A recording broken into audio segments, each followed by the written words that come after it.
All right, guys, welcome back to Bwoyatingz podcast. This is a new season. We're here for season number 5. I cannot believe it. I know that I said that I was going to take a 2 months break, but you know me already. I can't stay sitting down for too long. Thank you for supporting the radio show. It's been doing well, and I must say, I'm greatly appreciative of it. I said that we just hit 25,000 subscribers as well on the break. So, thank you guys so much for that. So season 5 is off to a start. We have a lot of things, a lot of guests, a bully for something to talk about. So yeah, you understand?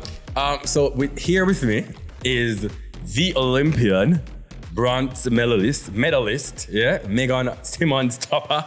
How are you doing? I am doing great. Welcome. Thank you. People, she don't believe me, but a long time I want to up on the show, right? Megan did an interview with a friend of mine, and it just so happened that I tweeted, I never even tag her, I just tweeted and I say, yo, I've always loved her. Or it was an IG comment. And she said, really? Yeah. Mm-hmm. And from that, me and her just started following each other and we just, you understand? Best of friends, can you imagine? And now she's an Olympian. How does it feel like? How are you feeling? Like you are an Olympian, you got a bronze medal, which feels like a goal to Jamaica. Golden bronze. How are you feeling now? Like, it's been what, 3 weeks, a month?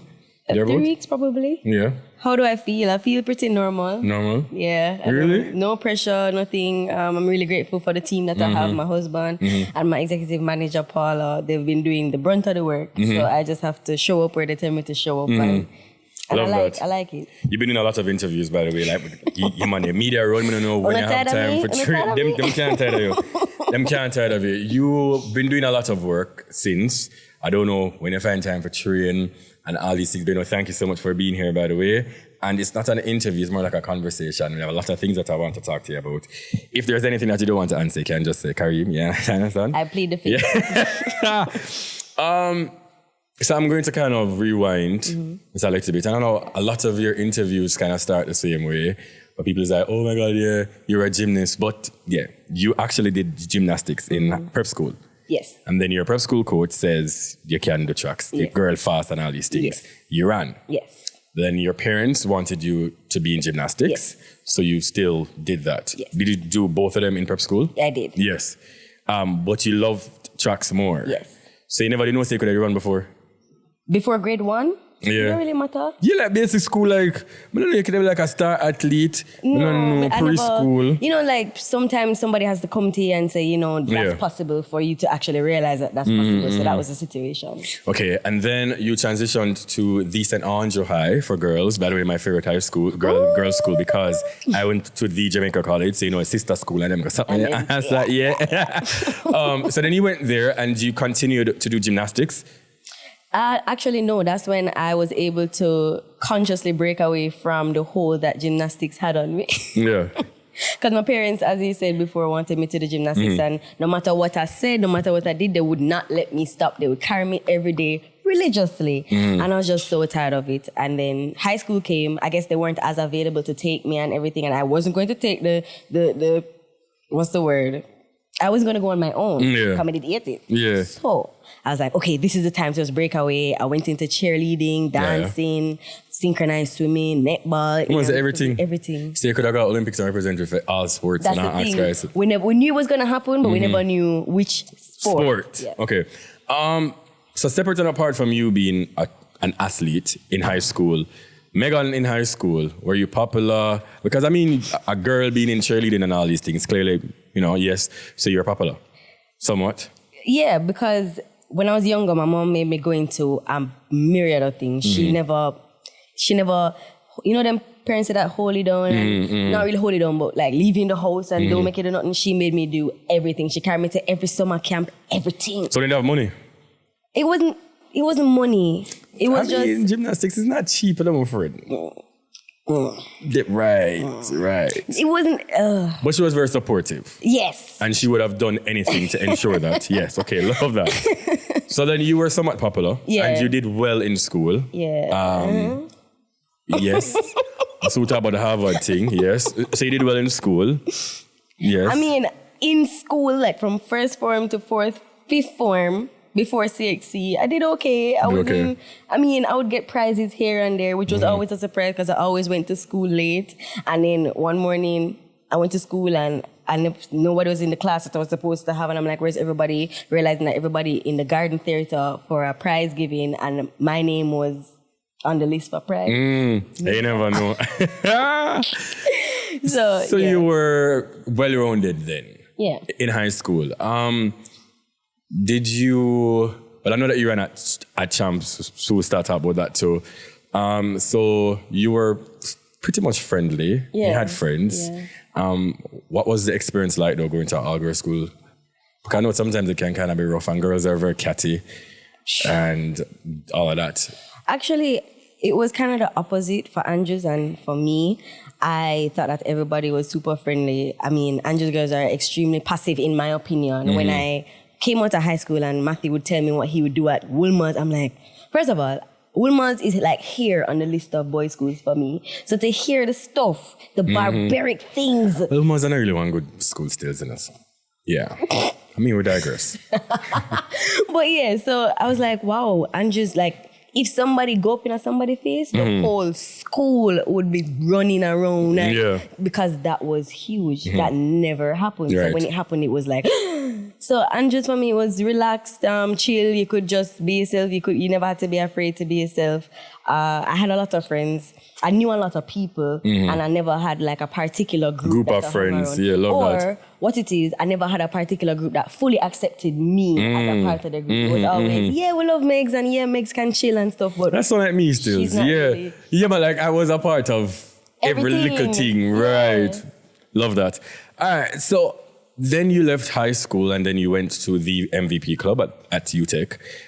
So we're going to kind of just bring it back for your career. You've gone through, but not telling a lie, Megan, I'm a track and field fan, you know, everybody know. And, you know, I have kind of studied your journey just a little bit as well, even before this interview. I'm going to say things to go through. What time you drop, what championship you're going, never medal. Listen. When you got the national title this year and the emotions and when you were crying and when you hug your husband, like that gives me chills and I'm still getting chills right now. And I got kind of somewhat emotional, you know, just because of... No, I never ball. But I got kind of emotional because what you were saying and you were so confidently speaking about God and you were just like, yo, you've gone through so much and God has taken you through. That was a testimony for me because, you know, I'm going through so much and that God is still finding a way. Those emotions, though, that you went through, the national trials, what exactly was going through your mind? I mean, before it all, I kind of reconnected with God because I realized I was trying to do it on my own. Because sometimes you just automatically just switch from relying on him to just do it on our own. And when you realize you kind of switch back, and so I was switching back and I was just asking him to show up for me and for divine intervention because I knew it was necessary. Because my season going into the national championships was, probably never could I make finals with the time that I was running. And so I was just asking him to show up for me. And so when he did, it was just very overwhelming at the time. It absolutely was. And I'm just really, really grateful. I was just really, really grateful. Yeah, man. So come back to that. So I'm going to kind of divulge into your career just a little bit, yes? Yeah. So you started to hurdle in 2010. Yes. And you can correct me if I'm wrong. No, right? You are right. And that's amazing to know. And that was, you were still in high school. Yes. And anybody know Champs are Champs? Yes. And 2010, I won't disclose if I was still in high school. But 2010, when I was in high school, Andrews used to do somewhat well. Clearly never win, but like for Kingston schools, they would have been like top 3 there. But yeah, what corporate school? Love that. So in 2010, you went to Champs, you finished 7th. Wow. Yes. Okay. Did you at that time, what was the reception from your parents? Like, girl, look how you put on gymnastics and gone and not tracks and produce? Everybody that was around me was completely supportive of me. I never ever felt like, well, other than when I did gymnastics and I wanted to switch to track, I never ever felt like I was being pulled in two different directions. Yes. It was always, you're doing tracks, let's go. No matter where you fall, this year, next year, wherever, just keep focused, keep determined, and it will happen. So the support was unwavering. But when you came 7th, because here's the thing now, the people that when they beat you, right? They were from country schools, yes? No, Daniel won. Watch your seat, yeah? And Swan. Because I'm just like I said, if it was country school people, then it would have so bad. No, and Swan that year. And then you went back to training, and then, but you won Carifta Games that year. Yes. That's a whole story. That contrast though, 7th at Champs, Carifta Games is Carifta Games. Yeah. What happened? What was the difference? Let me tell you. Yeah, tell me friend. That was like my second Champs. Champs was extremely overwhelming for Megan, a young Megan. A lot of people were involved with it. It wasn't like gymnastics where it's only you and your parents and probably a coach know about it. It was the whole school. Everybody was rooting for you, you know what I mean? So it was kind of overwhelming for me. The morning of Champs, I was so nervous, I couldn't really eat. So I said, okay, let me just eat some of the cabbage and corned beef that Miss Brown was cooking in the morning. And it did nice. Big up Miss Brown. So when I went to the track, I realized I was getting hungry. So I said, okay, let me start eating my lunch because I don't want hungry on the track. Because at that time, I felt like if I was hungry, I couldn't run well. Right. So I started to eat, and midway through my lunch, Mr. Bo gets up and says, all right, 100-meter hurdles, your time to warm up. I was like, what? But me just I eat, the food not even go down. Me track here yet. No, esophagus. Yeah, right, that's a friend. Yeah. It never go down good yet. But I mean, you had to do what you had to do. So I got up and I warmed up and I was feeling fine. And then walking to the marshalling area, I just completely regurgitated everything that I was trying to eat. Right. On the way to the marshalling area, messed up the whole of my running shirt, everything. My teammates had to give me their shirt. And so as a young Megan with little to no confidence, I was like, all right, me definitely can't run fast. Me definitely can't do this, even though I was one of the top performers for that year going into Champs. So I kind of defeated myself mentally, went into the race, thought that I didn't get a good start and gave up mid-race to just come 7th. It was devastating. Bala. Then almost. But then something said to me, this happened now, so it won't ever have to happen again. Yeah. And at Carifta, I ensured that I ate the right time. I knew when my race was. I was adequately prepared mentally and physically. And I said to my teammate there when we were going out for the finals, we're going to Crinelina, because I just learned that word. We're going to Crinelina 1-2. And I think that brought confidence to her as well. And girl nearly beat me. I said, no, hello. Well, look how you both are up and look how she come nearly beat you. I said, we come for the last hurdle. Anyway, they have run left me, miss, but that don't play back one right on the track. Listen, we come up for the last hurdle, I see girls stand up and I say, wait, I have a picture of that, of me sprint. My strides were this long. Well, made the picture of this. Jeez. Yeah. But yeah. And then you were the Carifta champion, so you kind of redeemed yourself. Yes, kind of. Because Champs is like, wait, me gonna go. Kind of, right. But then when you went back to school, the school celebrated you then, did they? Because me know like for JC. That was a big, I can imagine. Right. It's because JC is a male school of like sports for us, like tracks and football. It's so they know we come back at school, celebration, oh my gosh. Drummer I just step in at the school, bare people. That never happened. Because Andrews is not really like we're not a sports school, so I kind of had to tell people like, oh my God, guys, I just want a gold medal at Carifta. I understood our culture and I knew that's what I signed up for, so it wasn't a bother to me. And then 2011, you went back to Champs and you got a silver medal. Yes. So you feel like, yeah man, no. See, I never come, no? No. Come we did for win. You did for win? We did for beat Chris Dale, McCarthy. So anyway, win. Chris Dale. Because, it was a good race. She's a formidable competitor and even though I brought my A game, it just wasn't enough at the time. And that happens, you know? It almost drove me mad because I wanted my coaches to question it. What do you call it again? What them do? With the judges? Yes. Yeah, I wanted them to question it because I said, no man, are you sure? Contest it, yes. It was by .0011 or something like that, yeah. I say I nearly got mad. I was so upset because... Me would have taken the silver medal, you know. You would have? Guys, me, when she left the stadium, I asked me to run and grab off a goal off here. Crystal was like 3 times my height and 4 times my size. Meg, everybody's 3 times your height. Come on. Yeah. And then your final year at Champion with 2012. Yes. I would expect that as an athlete leaving out of your high school, you would want this to be your best performance. Yeah. And you came 7th, then you got a silver medal. You know, you went to the Carifta Games the year before, or 2 years before, you got the gold medal.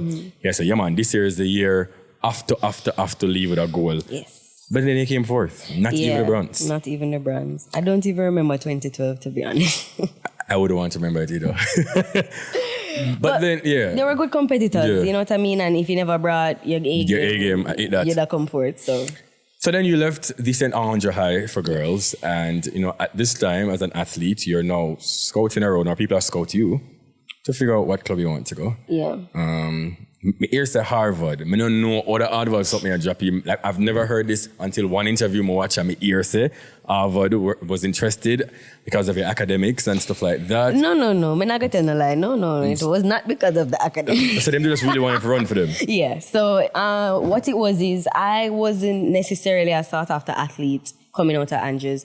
I wasn't even in my last year at Andrews, but I knew that the hurt and the pain that I was caused by Christelle McCarthy in high school, because no matter what, I would beat her to the 9th hurdle, she would come and beat me to the finish line, and it would tear me apart because track was my life, is my life. You know what I mean? And so I was like, no. I'm not going to stay in high school while she getting grand training to come beat me again. I'm going to go to college where I know I'm going to come back and just be great. Yeah. So that's what happened. I prematurely left St. Andre High, and at the time, as I said, nobody was really scouting me, or no top school like the FSU and the LSU, right, and the U's that and you the want to go things, you get all the gears and everybody know you. I love you. No. So I was like, okay, the best team that's looking into me now is UTEC. And so I'm like, okay, I'm not going to go somewhere that I'm going to have to be doing all the work, training myself or doing extra work for myself. I want to go into a program where the coach knows exactly what he's doing. He's been there before, and MVP, come on. Yeah. Come on. Yeah, and then the MVP, woof, mighty God, man. Yeah. So I was like, no, man, I really, really want to go into that program to immerse myself with all these great athletes and, you know, learn from them and learn from the coach and stuff like that. So. And then you went there. Can you just recall your first time actually going to a training session? And that time, the Shelley and Frasers were there. The Asafa Powells, Sharoni Simpson, Bridget Foster, I think she left, yeah. Right. But there was a wealth of great athletes. So your first time now going now, you made the transition, you say, yeah, I got MVP for training. You never nervous? I was... Me did little enough. So nervousness was not an issue for me. I was just always a people person, so I never have no qualms about meeting new people. But the thing is with MVP or UTEC at the time, we would start in September or August, September, and the elites, as they were called at the time, would start in October. Their season would finish in September, so they'd get a month and then come in October. Break, yeah. So when we came, my first day was Frano telling the newbies that, you know, these are the rules. You can't sleep with nobody. They were there on the team. That was one of the biggest rules there. That rule was broken a couple of times, but okay. We're not going to that. But But question though, a part of the newbie group, anybody that's a standout athlete now started when you started? Yeah, Janive started in my year. Jellyfish, yeah.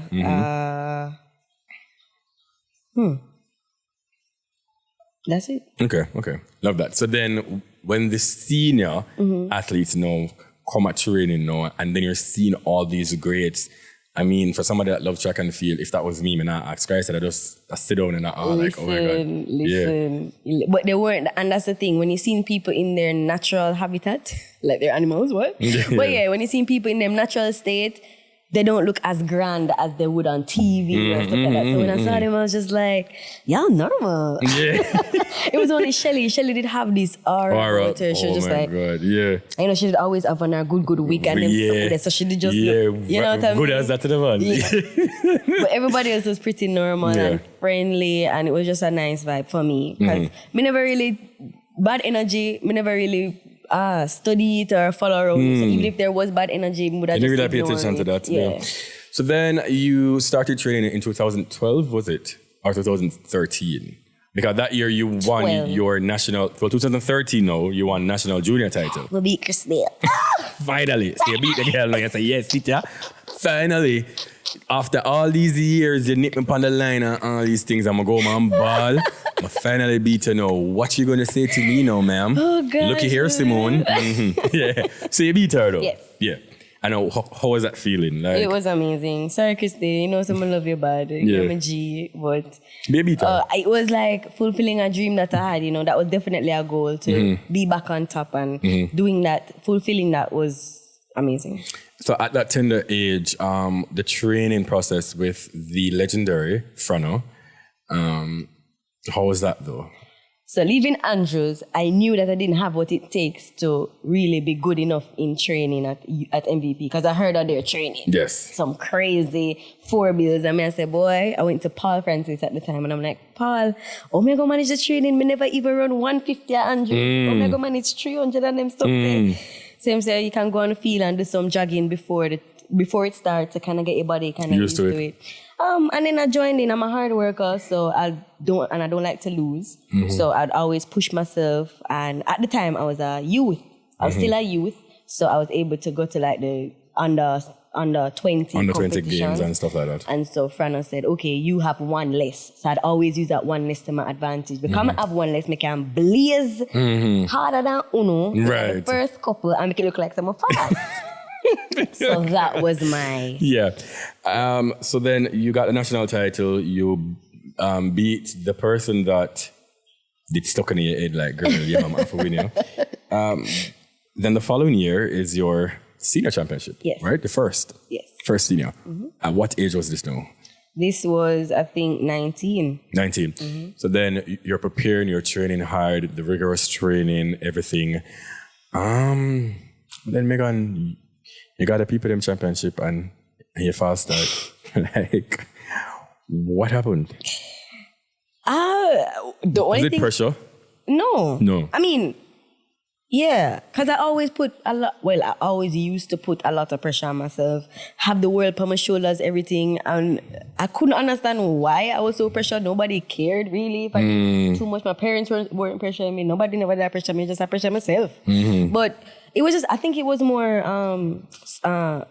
excitement. You know, I was finally a senior. I was competing at the national championships. If I did well, I would have been able to go to Europe with MVP. That's a huge thing. Europe, oh my gosh. So I think it was more about excitement and being unable to control my nerves rather than pressure. So then you first started and then that was it. What was the reaction like from your camp? I mean, as I said, nobody really expected anything much of me. Right. So I forget to say did young and you knew. She will learn. Mentally though, how were you then? Like, did you beat up yourself about it, or you were just like, you know what, next time?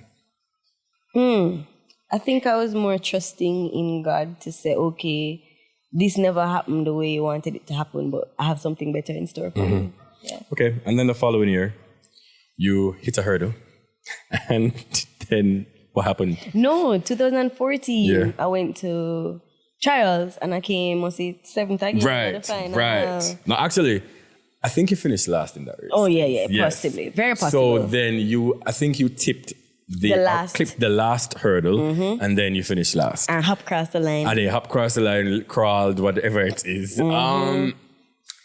So the first year, you fast started. Next year, you finished last. Megan, were you thinking that, no man, this is a trend? Yeah, no. I was never thinking it was a trend. It's always for me to build. It's never to get... Hey man, he's a positive person, you know? Trust me. I really am. I mean, my life at gymnastics, you had to be positive or else you just... as a little child, you go down in a depression. Trust me, because gymnastics was hard. That man pushed us to the bone. I mean, it's because of him why I have the stick-to-itivity, the determination, the grit and the courage that I have now. Because I really think that if I didn't have that base in gymnastics, I wouldn't be the athlete I am now, or the person that I am. You know? Definitely. So, yeah. So then you went back to the drawing board. Coaches never really paid in mind because they were just like... No, actually, I was kind of... People thought that I was Frano's pet at that time. Little and small, and I would always try to make them do some yoga, something where nobody else could do except me and stuff like that. And anytime he gets a new drill, it's always me. I'm asking to do it on the track. So I was him little pet. I mean, I still don't believe that he actually thought I could go past 12-9 or anything like that, but he never... He just kind of loved you because of your personality. I don't know if Mother said love, but him did rape me a little bit. Exactly. Him did rape me a little bit. So then it's 2015. Then you finally went on the 13 seconds. Yes. You ran 12.91. You're having a season of your life. Ooh. Fantastic season. Everything was going good. Then the dreaded national championship, like say, something wrong with you on stadium, I don't know. Right? And then Wow, I never thought of it like that. Yeah. Then something else happened again. Right. Semifinals, what happened? So the breeze was like +5. And as a hurdler, as a short, small, tiny hurdler, very tiny. +5 wind is very detrimental. Yeah. It can make or break a race. And so being not as knowledgeable or experienced, I was going hard in the semifinals because I knew that I was in shape to run really fast. And I was in the heat with Charmaine.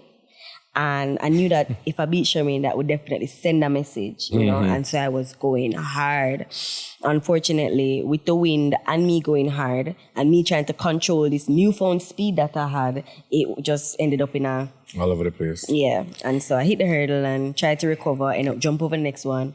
You end up crawl through the line. Bruise me ankle and tear me whatever. And I fell, but then I decided that I wasn't going to give up because I watched a video of Bridget in one of her last races. And I felt like I knew that if she probably just finished the race or something, in my opinion, she would have gotten through to the semi-final. And I'm like, I'm not going to make that happen to me. So just in case I can't make the final, me, I'll go run through the line or crawl through the line or do whatever it took to get through the line because I wanted it. I wanted it really bad. You know, so...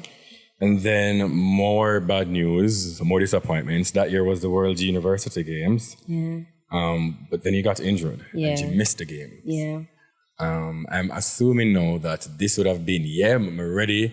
You're having a great season other than that one mishap in the semifinals. But you're having a great season, like a new PB, everything. They couldn't get forgot the game. Yeah.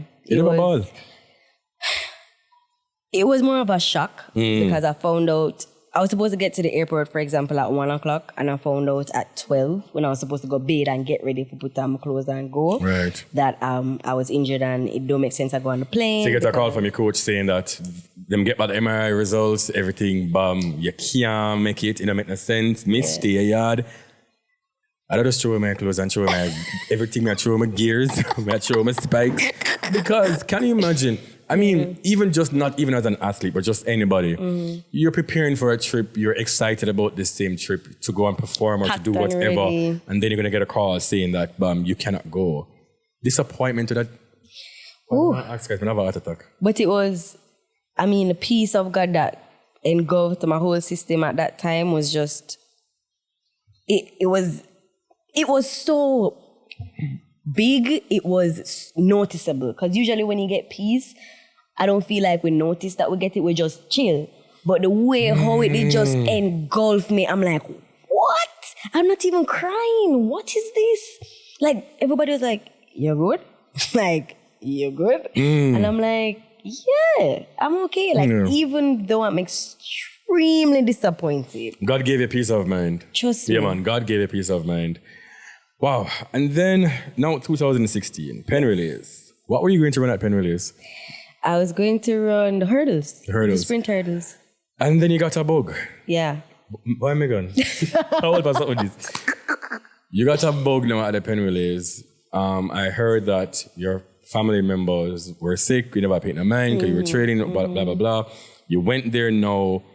Good, fine, bam, everything. And then you just got sick. Got sick. Puking, the other side as well. Constantly not being able to hold down anything. So I'm like, okay, this seems really bad. Let me go to Dr. Lawrence, who was our physio at UTech at the time. And they ended up carrying me to the hospital because it wasn't stopping. You know, it was really, really bad. I actually have only been to the hospital once before that for the same vomiting thing. I have a thing with vomiting. Clearly. But yeah, so... Then you went to the hospital. Yeah. But then I heard that you came out to the hospital and you ran. What? Did you not run after coming out to the hospital? Yeah, I did. I was barely alive, but I mean, the chance to run at Penny Nits, I don't really take anything for granted. I don't take anything for granted because I know that you can be here now and then tomorrow you drop and you can't do tracks no more or whatever. So I really, really wanted to not waste people money, waste people time and go and just do what I could do. And I did that. And that was in the relays? No, in the hurdles. In the hurdles. Sprint hurdles. And what was your placement? I don't remember. But it wasn't really anything. Think that the place not good. Yeah. It wasn't anything. Based on my memories, right. But it was an achievement in itself. And I love that you actually did that. Yeah. Looking back though, would you have done that again? Like For sure. Just come out to the hospital and do that? For sure. Yeah? For sure. But I'm gonna know, Megan. Me personally, I don't think I would have done that. But I mean, you're built differently than a lot of people, you know? So then we're going to move forward. And later that month or a month after, you ran a new PB of 12.86. Yeah. Yes. So you kind of got over the whole, never really performed well at Penn's. No, it was actually a motivating race because I was like, okay, if me not nothing in my system, me sick out look like dog and me run, I think it was probably, I don't remember what time I ran, but I ran pretty well. The sky's the limit. Let's see what I can do, you know, focus, you know, and continue on the same path that I was before. But then, Megan, you became the national champion. Yeah.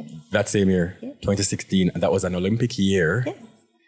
You're going to Big Fire in Rio. Ooh, but my first senior team. Like, so can you imagine you made your first Olympic team and you were the national champion. But people don't know that walking on the track, you twisted your ankle. And what happened? Because, Megan, boy, I don't know. There's so many things in your story, man. Like, we saw you on that track and we saw the Megan Simmons then, but the Megan Tapper. We saw a great executed race, but you had issues before. Yeah, man. You just twisted your ankle before you go run. Yeah. What was going through your mind? Before the race and after the race. Satan, you're now win. I rebuke you in the name of Jesus. I rebuke, the amount I rebuke after I twist my ankle. I said, nope, I'm not going to allow this to fluster me. I just went right back to my champs days when I vomited before the race and how I made that define how I performed on the track. And I said, nope, not this time. Watch me. And I was like, you know what? I read a book that same year that said, when the devil know that you're going to be doing something great for God, him attack you harder. Jesus. And that was like the last straw. That was like, all right, Satan, I know say God do something good for me because you not do so much something for hold me back if this is not my time. You know, so I just stayed focused, stayed extremely confident. That even gave me a boost. Even though my ankle twist and me I try to hold it coming out. So you're in pain, yes. I was like, you know what? This is it. Yeah, man. On my time now. And then so preparing for the Olympics, you're actually in Rio. Not Rio. Italy. With MVP. Right. So you're on the MVP team. Yes. The MVP team them time there. Yes. How was that though? I heard or read or something somewhere that you said you still didn't feel as if that you were a part. Yeah. You know, you still doubted your presence because you are now a part of this fantastic team and everybody was great. And even though you were running great times, you still felt like it wasn't enough. Yeah. And this was within the championship. And you cried even before your races. What happened in that championship? Did you medal? No. Okay. I made it to the semi-final. But no, that's what I asked. Yeah. So semi-final again. You know, just come like, go on. But I'm gonna say it. Exactly. I'm gonna wait until the next two things then because I was put something you go through. Why is coming like say you drop the spirit stick and I bring it on? When you drop the stick and you curse, Yeah, man, that's it to you. But yeah, so in that championship, Buying it up. you weren't just like, yeah. And then, I didn't feel like I didn't feel like I was enough. So Yeah. even though the time that I was running in training would have gotten me to the finals easily, I felt like I needed more. I needed to be more. Megan wasn't enough. And so Yeah. I was spazzing out completely. I just could not just understand that this was just another race and you can't do better than you can do. So all you have to do is just go out and do what you do in and training. do what you right. People that tell me, but it's like, you It know, doesn't ever resonate. Yeah. Right. You, But that's how you're it not gonna always listen to you. goes. You ever Yeah. go Olympics yet? You never run it, Mr. Sir. When you get to myself. Yeah. Exactly. So I was like really, really spazzing out and stuff. And so for that semi-final, I thought I needed more, I needed to be more, and so I never executed, and I was extremely nervous. And then after that, weirdly enough, the coach of Brianna Rollins saw me we're in the same place. He was like way across the grass. It was a grass field, and he was way across it. Yes. And he goes, "Hey! And he starts to run over, and I'm like, okay, I was pairing with, I think, Sharika and Big Boy, Rasheen McDonald. And so I was like, okay, these people are gonna be talking to them. Let me just ignore or something. And he's like, you're the hurdler, right? And I'm like, yeah. And he's like, girl, you're a start? I thought you were gonna do something great. I was like, if there's anybody to watch for this race, it's that girl, right. Brianna Rollins, who won the Olympic finals. You know what I mean? And when I heard that, I was like, wow. Look at me here not believing in myself. And other people out there. Afraid of me. Yeah. Other people out there is like, you are a champion. And you in yourself is like, what am I doing here? Cheese on peas. I was just like, wow. Yeah. A little too late. Well, I never did tell her that before the race. But then, what happened now in 2017? So that was a world championship? Yes, in London. Yeah. Yes. So and you got semis again, girl. Yeah. So semi-final. So London, I learned a lot from 2016. And Yes. so I put a lot in place to ensure that what happened in 2016 would not happen again. I was working a lot with my then mentor, Emmett DeCambry, who would send me mental training stuff and all of that fantastic, fabulous stuff. And I was ready. Yeah. As ready as I could have been at the time with the experience that I had. I was deep in meditation at the time, visualization. I can remember every day I would do at least 20 minutes of visualization and just meditation, calming myself and see myself getting the medal, because that's what you want to do. I had on my phone screen the medal, because I felt like I was going to do some damage. I race planned the day before the heats, but what happened, which is what I wasn't used to, is we had the heats early in the morning and the semis in the evening. All right. Oh, yes. So even though I race plan, I didn't account for all the nerves and all the thing that I had. And at that time, I had this thing where I couldn't race if I was sleepy. Like I felt like I couldn't race if I was sleepy. And then wake up out of your sleep. No, they never wake me back in to sleep. In the day. Right. So when I got back to the track, I was yawning, I was sleeping, I was nervous on top of everything. When I run my last run through for go on the track, me don't know, me tired, me up on the ground. And so like that just messed up my whole mental, and I went out there and And then the semis just never really did much, and then that was it. And so then 2018, that was a blank year. Yeah. Was that a Commonwealth year? Yeah. Yes. What happened that year? There were a lot of changes in my life. I moved in with Matthew. We're still getting our bearings straight with each other. Him did a feed me all heap of food. Yeah, because Matthew's a cook. Yes. Not really a chef. He's a chef and you're the consumer. Yes. I heard that in an interview, so yes. Yes. So I was gaining weight. Although I thought the weight was a good thing, because at the time, Frano always said you need to put on weight, so when you hit the hurdles, you hit them and them don't hit you. Right. So I thought it was a good thing, but unfortunately it wasn't the best of things that happened to me. I was getting injured constantly because a part of my training regimen had changed. And so, I just wasn't the best Megan. No matter what I did, what I tried, just would not work. So did you make the Commonwealth? I did make the Commonwealth team. Yes. Did you make the final that year? I did make the final, thank God. What happened that year? You come what, fifth? Me and Tiffany run back a fight. Megan. Yeah. Mighty God. All right. You know what? So move on from 2018. 2019, no, World Championship. Yes. That was in Doha. Yeah. You're very excited for that. Yeah. Everything was going as planned before the championship. Oh my gosh. So what I just remember, the day before the trials, or no, for example, the Tuesday before the trials, I'm training and me lick up my ankle, my heel. Me never yet lick my heel so yet or none. I'm not really sure how that even happened, but it was so bad that I couldn't walk on my heel. And I had to be doing therapy, ice therapy every single day to make the pain stop. But by the time the trials come, I'm still in a one bag of pain. So if you see me on the track or if there's any videos of me walking, I'm trying to walk normally, but I walk on my toe because my heel back at kill me seeing me. And I'm just like, I can't get that break. That's about to ask that. But then the break came. Because we never have to run. That's it there. Positive mindset in life. Yeah, but then you bro. went to Doha though. Yes. And that year, I think that a lot of persons were paying more attention to you. And you got to the final. And I remember you were crying. That made a lot of media attention. You were crying on that field, on the track. What happened? Like, Okay, so I was extremely ready. That was the first time I've ever been that ready for a race in my life. I knew that I was going to surprise because at the time... me the things that I got medal, you know.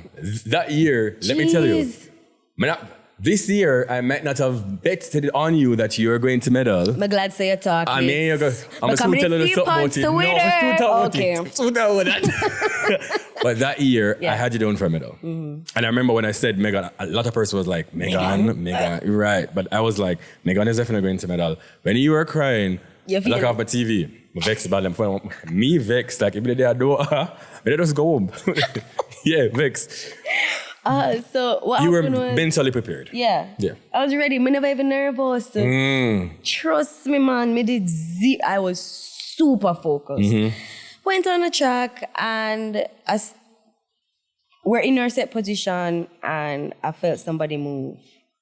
And I'm like, okay, they're going to call a false start. But they didn't call it. So I run off with the gun and then I saw the person beside me stop. Like, hitch. So I said, okay, them call the false start, but we must never hear the gun. And then I realized everybody still run the same way. So I try run the same way, but because I had 2 stops and it's hurdles, it messed up my whole race. Right. If I had 1, I would have probably could have been able to continue. But because there was 2, it just threw me off completely. Cried. I could even done the race. Come and say, no man, if I continue, I got drop and broke my face. Because I couldn't hurdle the way I was just going crazy in my head. And then I went around the back thinking, no man, this has to be rectified. This can't be it. This cannot be it. Kareem, me never ball so yet, and me a ball, me in the mansion in here. Me a fling my sneakers, my spikes, everything. Me a run go around about because this has to be rectified. I pass a coach on the way and I'm like, coach, can you help me, whatever? And he's like, no, he actually has to make a flight. No.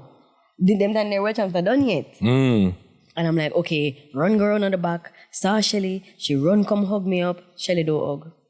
So you know how me did that go on. She come hug me up and she just held me for 5 minutes and I don't know what I would have done if she wasn't there. Wow. Trust me. Pick up yourself, Shelly. Trust me. Yeah. And then she was like, can anybody help? Can anybody do anything about it? They're like, no, because I didn't finish the race. It just nullified everything.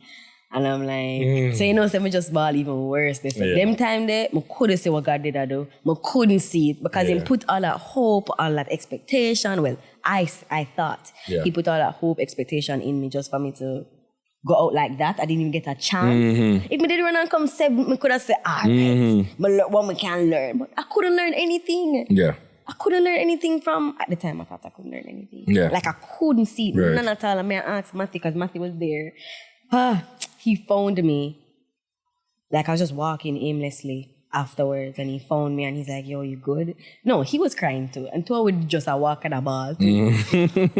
And we did just a walk and we ended up finding a mall and we're sitting in the mall and we're just talking and every minute I just dip on. What is happening? Yeah. You know? Up to like a year after, like I couldn't understand. But then that year, you left the MVP club. Yeah. I don't want to. Yeah. So you left the club. Was it because you felt unappreciated? Was it because, all right, I'm not going to put no words in your mouth, so if nobody going to come for you, for nobody, they might come for me. The MVP club, a coach there, he is a little rough around the edges. So you sometimes, and every time I go on that rough around the edges type of thing, especially when I feel very vulnerable. And I know a lot of person left the club because of personal things, issues with that particular coach. Did you feel as if that you were not appreciated, or did you also feel like he wasn't doing enough? So what I felt is I pinpointed a couple of people who I wanted to work with, and I understood that working with them and being at MVP wouldn't have worked. So I was like, okay, let me. Then after you left the club, it was a big thing. It was all over the news. Really? Yes, it was. Really? I mean, that's the thing. I love the fact that I've curated my space in such a way that I don't feel that, you know what I mean? And I don't know. I haven't admitted before that I'm stubborn, but when we hear other big athletes say them stubborn, we finally accept them stubborn. Yes. It's a good thing as an athlete to be stubborn. Have you spoken to him since? Yes, we've crossed paths. Did he reach out to you after your medal win? No. Okay. All right. So 2021 comes about. I'm going to just kind of go through all of the disappointments that happened in your senior year. So your first senior year, you fast started. The next year, you hit a hurdle and you finished last. The next year, you got injured and you missed the World Championships, but that same year, you also hit a hurdle and you crawled through the line, right? In 2016, at the Penny Relays, you got a bug. You were sick. 2017 came about. You didn't move forward from the semifinals. Yes? 2019, Doha, World Championships. That didn't finish drama, and you never finished the race any at all. You could run good throughout a year. Championship time comes about. Be a foolishness. It's like God was preparing you for this particular moment. But anybody else that was watching or following your journey would have said, I would not want to invest in this person because performance-wise, bam, never go on. 2021 comes about. Yes. You won a national championship. Yes. Defying the odds. Defying all the odds. You were injured. Yes. This year, in December particularly, you had some niggles, you got training, because them say you can't really work out too hard on your foot. There's some pool training, all these things. Months leading up to the national trials, you were still not well, physically. So, I was in Europe, and at the time because no one was investing in me financially, they would offer me services, the people who I needed offer me their services for either a discounted rate or no rate at all. That's why I was able to still use them and still function as an athlete. Big up to my coach. However, I would still need certain things that I wouldn't run out to go and get them because either they were expensive or I think I could have managed without them or stuff like that. And so I was just drinking water for the most part in Europe. Because water is good. Come to find out, say, my legs, them a burn me, don't understand what's happening, no matter how much rest I rest. Because I have this thing where if I walk too long or stand too long, my legs burn. So I was like, okay, let me just dial back on the activities that I was doing. I wasn't doing nothing, but let me still dial back more and see if it go away. Wouldn't go away, got worse. Continue drinking water, because water usually helps. And one time, I did stop drinking water and I started to drink juice. And I felt the pain going away, and I'm like, okay, that's good. But I never knew what I was doing to make it go away. Went to a track meet, all they had was water. Start back drinking the bag of water again. Legs start hurting me. And I'm like, this cannot be because of water. Google it. Overhydration. I said, seriously? Wow. We can't get a break. So you had your coach and your assistant coach is your husband, and that was when you moved on from the MVP club. I know a lot of persons were like, are you crazy? A lot of people tell him say he was crazy because in their mind is, you're not a coach. You know, you're going to coach Megan and put your career to the side. But financially, no, things weren't really 100%. So you never really have no nutritionist and then because something there for really can tell us, say, oh, this was the issue. And even if you had a nutritionist, you never have the money for buy the bag of food that was necessary because you'd have to give and take. And that's what I wanted to touch on, you know. Financially, Megan, right? How are you surviving as an athlete? Because I spoke to Hansel, Rashid, and Taekwondo, and I know it's rough as an athlete. Yeah. If you're not one of that, it's rough. Yeah. How are you financially? Because in the sport of track and field, it is expensive. Yes. I never know to have to pay a coach. I never know to some meets that have to find money out in the pocket. How? Like... The grace of God. The grace of God and kind people. As I said, I didn't really have anybody investing in me financially. However, I could, when I'm like extremely low and I needed some money quick, I could ask my parents, my mother-in-law to lend me some money, and then when we get money, we pay them back and stuff like that. Or, you know, just people just investing in me, investing their services in me, sowing seeds. So that's basically how Megan got through it. And that's why I always have to big up my support, because I know that if y'all weren't there, I wouldn't have been able to. All right. So we'll come back to the lack of corporate sponsorships.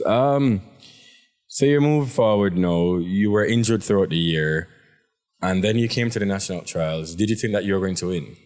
So everybody else had many different favorites, by the way. Let me tell you.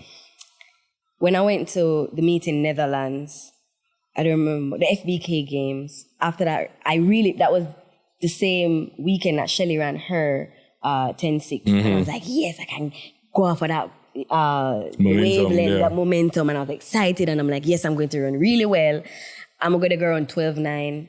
When I come back at the hotel, when I say I'm stressed right out. And you can tell, you know that I'm a mentally strong person. But at that time, I did dead on a negative 20. And I said, God, what you do? I done. I not even want to dip on earth again. Because this my love. And you not give me nothing. You not give me not even a cookie. 12-9. Where that I go? That can't do nothing.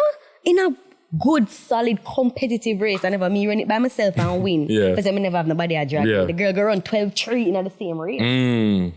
What's happening? I never want to dip on earth. I never want to call Mateo, I call Greg, I call Wesley, I call everybody one time. I said, guys, I don't know.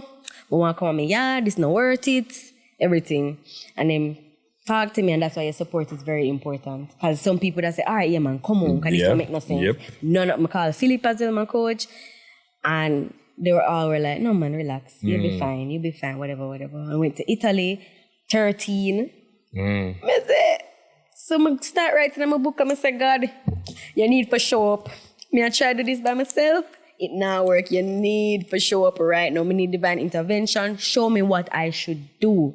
And in the next 2 weeks, I was a different athlete. When I say different, I mean complete. When Matty's like, this is because he feels like I'm always a different person when it comes to championships, but he's never been around me, seen that difference, because we've been together 2018 and 2019 I was basically in Europe kind of, so he never really noticed or whatever. But this time he's like, no, I understand. Like, you're like a robot. You just do this, and usually I make sacrifice and I say, okay, I'll help you out during the season because I have the time and I'm willing and I don't want to be mean or whatever. But when championship time come, zone in. Seal.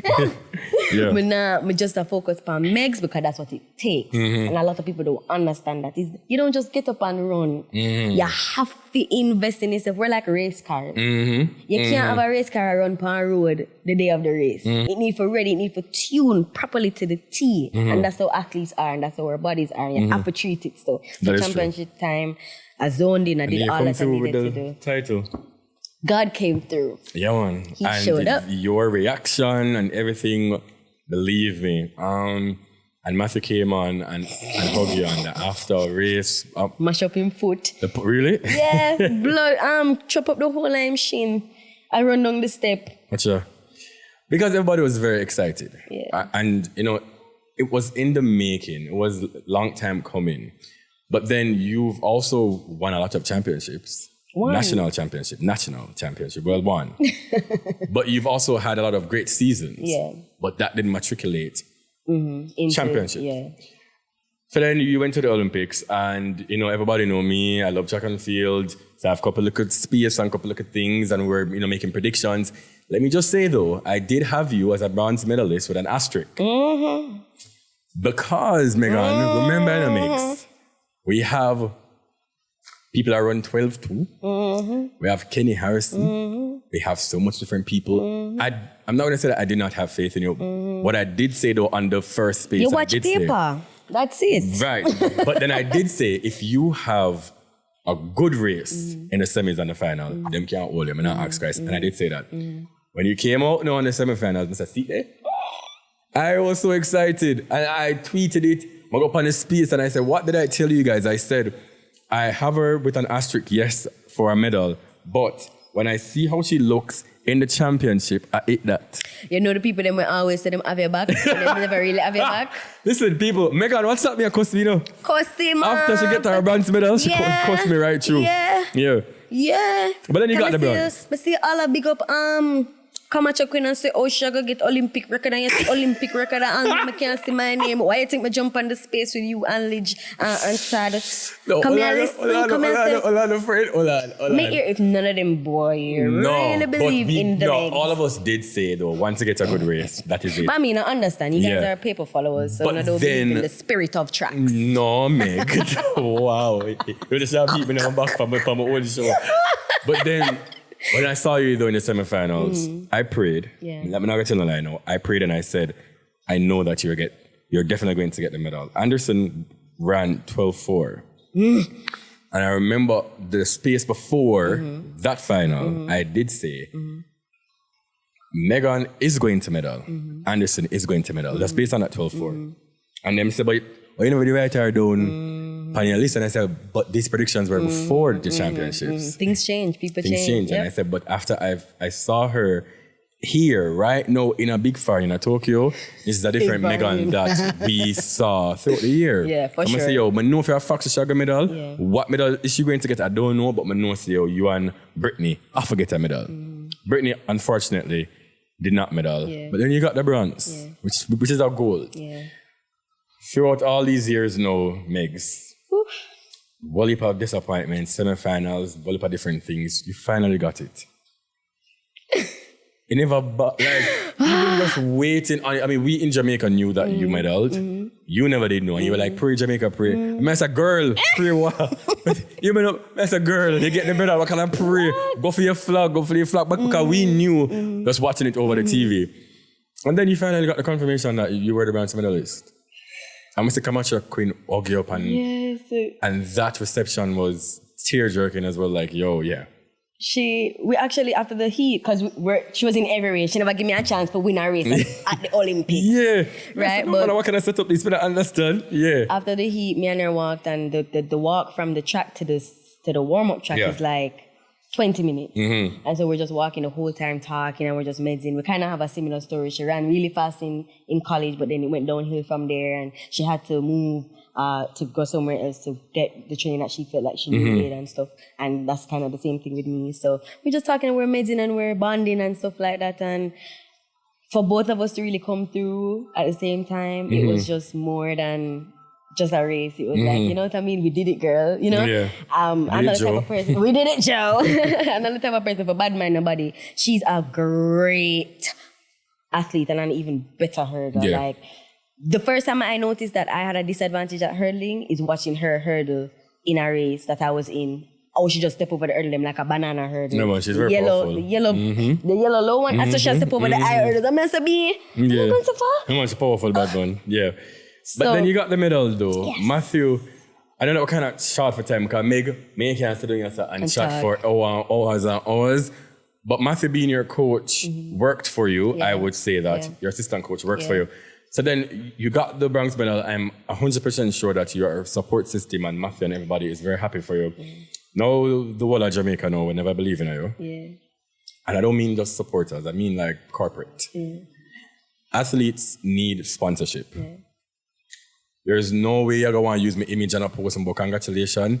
They never even come give me 2 cases of water yet. And so when you train, the $1,000 way you spend per water, you understand? It don't have to be millions of dollars. But I spoke about this on my radio show and I said athletes, they need support.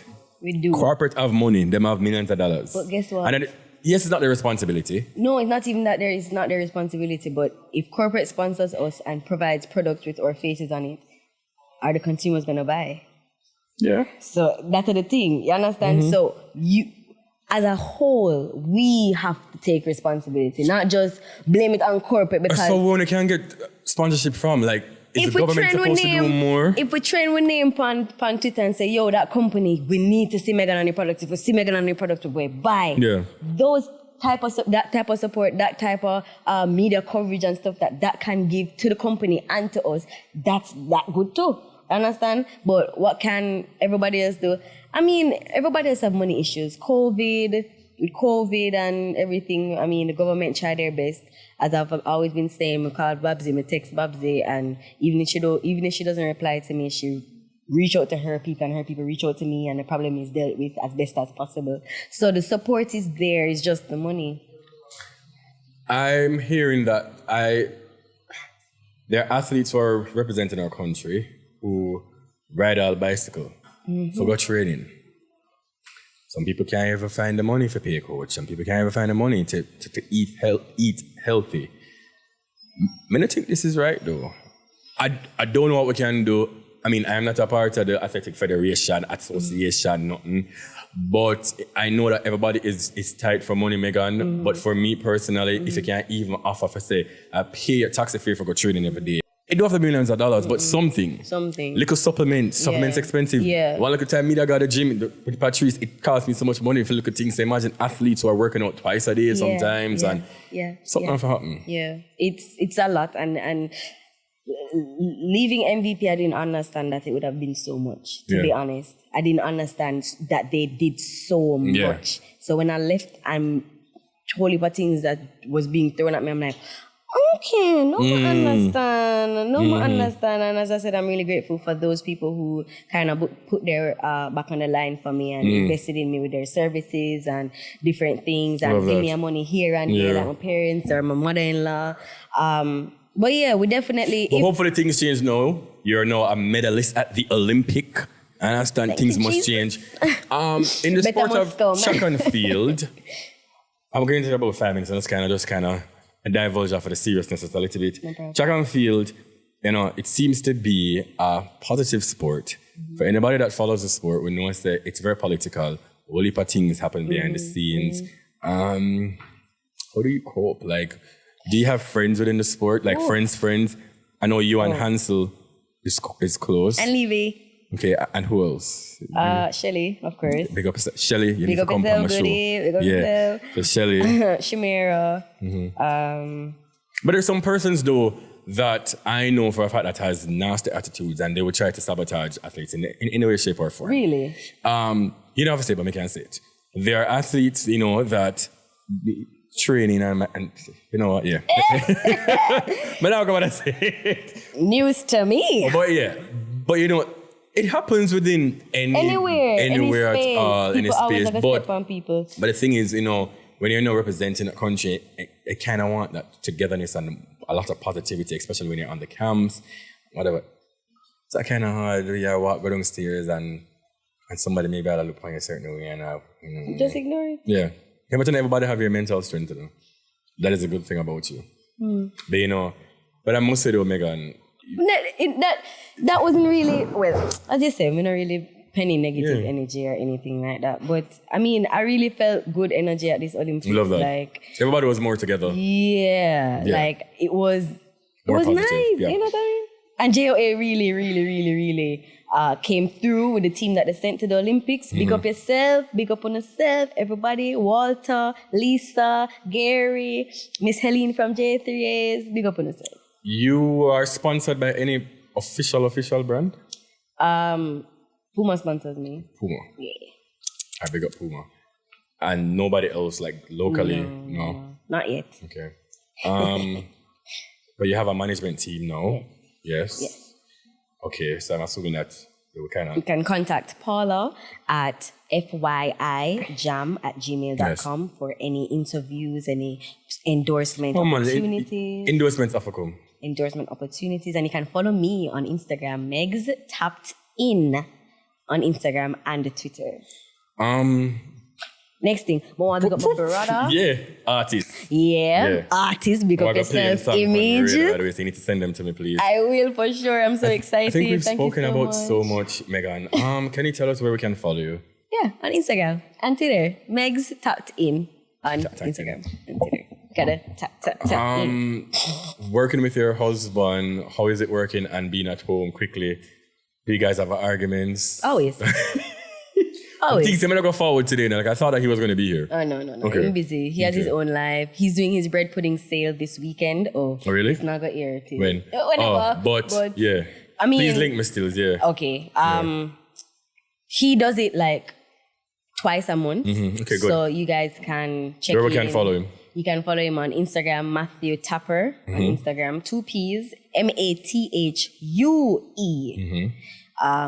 Yeah, on Instagram, and you can just ask him or just keep in contact, keep looking at his Instagram when him having him bake sale. Trust me. You see, if you love bread pudding, it a go tie you. Yeah. It a go tie you. Think nice bad. What is next for you though? Professionally, I know that you have some Diamond League races. Yes, I do. I have some Diamond League races to go, and I'm very grateful because God knows if after the Olympics me never have nothing to do, I would have been stressed. Yeah. Yesterday when the hurricane held us in the house. Yeah, man, that was a hurricane to me. Because I don't know what was that. That was not a storm. Stress me right Me too. out. Yeah. Jeez and peace. So you have some Diamond League races, hopefully you win some and money and look at things. We don't really focus on the win, because... No, man, I focus on the win for you, my friend. No, what you have to do in tracks, you can't focus on any other lane. You focus on but your lane. You focus Love on that. you can't say, hope, like you want to win, but what you have to do to win is more important than wanting to win. You understand? So just focusing on me, getting better, improving. Hopefully I get a personal best, because that's what I'm working towards. I would love for you to get a personal best. Can you give us like some words of encouragement? Some last words before you go, because I mean, every time you get emotional, I get emotional because I follow your story, and because somebody who's going through it as well, I kind of use you as an inspiration as well. Like, yo, Megan got through this for so many years, and now she's here. Just give us a little last words of hope or wisdom or something. Okay, so if you're in a place where you feel like nothing is happening, just know that behind the scenes, things are happening. Take it one step at a time. Start. A lot of times we defeat ourselves before we even begin. How we say the mountain high. Right. You understand? We don't have the support that we think we need. We don't have anything that we do, the resources. But just start. Those things will eventually come. If you take it one step at a time, one day at a time, and understand that hardship is gonna come. It is inevitable. Like, it is just as inevitable as taxes and death. Hardship. Yeah, I go fall on bad times. Definitely. But just work through it. Relax. Ask God to just be your guide. To be there to support you. To guide the way.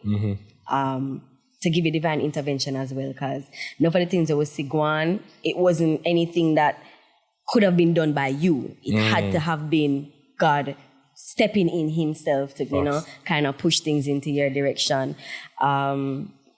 Just stay light. Don't really harbor, because hate and negative energy can manifest physically. I know that. Right? Yeah. It can make you sick. Literally sick. And so just let go, let God. Don't give up. Don't ever give up. Don't ever give up. Keep trying. That's my thing. Because if I gave up, I'd have many reasons to give up. Because I tried. I tried really hard, and things just happened out of the blue, out of my control. That just deterred what I thought should have happened. But don't give up. It will happen. when it's time. God's timing is best. Always remember that. Love that. So this is the Megan Tapper for you people. I understand the bronze medalist at the 2020 Tokyo Olympics. Thank you so much for coming here, Megan. It was great talking to you. Again, we know so we could have talked for 500 minutes for that ask, guys. Thank you so much for stopping by. Guys, remember, go ahead and follow her. Remember, support our husbands. Bread pudding sale and French all these bread things. pudding. And yeah, guys, so we're back to 7 o'clock on a Sunday for postings each and every week. Remember, my radio show is on a Tuesday night, 8 to 11 o'clock on News Talk 93 FM. Yeah, so we're back with a new season and all these things. Thank you so much for the support. Thank you, Megan, for coming. My pleasure. Yeah, Thanks for having me. And you told me I'm back a couple of times, but it's all love. But we'll take the all top love. then. Yeah, so all love. Thank you so much, guys, and thank you so much for watching. I hope that this actually inspires somebody, anybody out there. Just keep going. And message me if it does. I really appreciate it. Yes, man, and message Megan and all these things. Yeah, so until next time, King Bwoyatingz himself. Thank you so much, Mr. Tapper. Love that.